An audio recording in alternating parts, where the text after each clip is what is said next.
The Middle East, the cradle of civilization, is rich with stories of great kings, prophets, and philosophers. From Cyrus to Moses to Ibn Khaldun, our nations have given the world some of its greatest visionaries. Leaders like Anwar Sadat, King Hussein, Menachem Begin, King Faisal, and my father, too, took up the mantle of seeking peace for our people. But for 45 years, too many of us have been forced to live in fear. Fear of the next terrorist attack, fear of war, fear of economic instability, fear of nuclear blackmail. That's because 45 years ago, my country was taken hostage by a radical regime that seeks not only to keep my people in chains, but to export its revolution to your countries and your people. The regime in Tehran is responsible for the deaths of hundreds of thousands of innocents, Iranians, Arabs, and Israelis, Christians, Muslims, and Jews. It facilitated the October 7th attack. It fueled sectarian conflicts in Syria, Iraq, Lebanon, and Yemen. It is trying to unseat the Hashemite kingdom and delegitimize the custodians of the two holy mosques. It uses Palestinians as human shields. And now it has brought our cradle of civilization to the cusp of regional war. And so today, I come to you with a message. This is not the Iranian people's war. It is Ali Khamenei and his regime's war. The tyrant in Tehran couches his warmongering in Iranian nationalism. But he does not speak for our nation. The crimes his regime has committed against you, our neighbors, are an affront to Iranians and our values. For us Iranians, pride in our nation and love of our country do not come at the price of hatred, antagonism, or chauvinism. My compatriots have shown time and time again that they do not want Iran's wealth spent on fueling wars, fostering instability, or funding terrorism. Iranians are not your enemy. It is the Islamic Republic that is our common enemy, the enemy of all peace-seeking people in our regions, whatever nation they come from or whatever faith they practice. So I say to you, our friends across the Middle East, our region deserves so much better.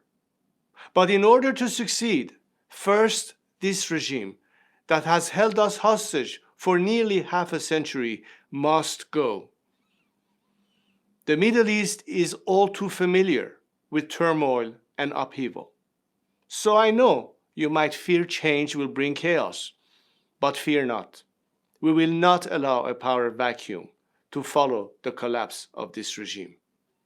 There is a vast coalition of patriotic Iranians at home and abroad, ready to step in to serve our nation and make peace with our region. I have told my compatriots that I will do my duty. I will step forward at their call to oversee this peaceful transition to democracy and Iran's return to the community of nations. Peace is neither a relic of history nor a distant dream. It is a promise we owe to ourselves and our children. And together, we can make it a reality. An amazing revelation in Israel this week. Iran could see a radical change in government. That was the message from the son of the former Shah of Iran during an historic visit to the Jewish state. The Shah told journalists in Tel Aviv that it wouldn't take foreign armies to overthrow the Iranian regime, just international support from key countries. Julie Stahl brings us the story. I have often argued that the threat is not the gun, but the finger on the trigger. This idea comes as Iran inches closer to a nuclear weapon, Israel considers a possible military strike, and the international community looks to negotiate its way out of the threat. Exiled Iranian Crown Prince Reza Pahlavi calls that last part foolish thinking. I have never believed that any type of negotiation with this regime that cannot be trusted could be a guarantee, or if you will, the safety mechanism on the gun. It has been, in my view, a waste of time. It's going to be letting the Iranian people liberate themselves from this regime. Pahlavi outlines what he thinks it would take for Iranians to rise up against the mullahs and how other nations could figure into regime change. Help the Iranian people with technology, help them with internet, help them with funding a strike fund to help our workers to at the right time go on strike. This is the quickest way and the least costly way to achieve that result. And by doing so, not only you have helped a country free itself from its oppressors, but you have also eliminated any element of threat associated with this regime. Israeli Intelligence Minister Gila Gamliel, who invited Pahlavi to visit, says Israel has high expectations about what this connection could mean for the people of Iran. We are already building the aid infrastructure. We are going to meet at the water desalination plant. He's going to meet with top specialists on the subjects of solutions for the drought crisis that's very difficult and complicated and endangering the water in the area. She adds, rather than being Iran's enemy, Israel could become an ally.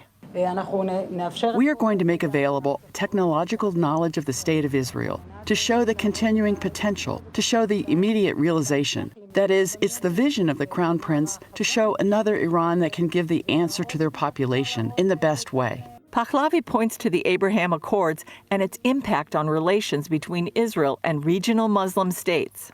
Hopefully, we'll be able to elevate the Abraham Accord to the Cyrus Accord, which will include Iran in the package once we are liberated. Pahlavi's historic trip here began at Yad Vashem, honoring the memory of the 6 million Jews during the Holocaust Remembrance Day ceremony.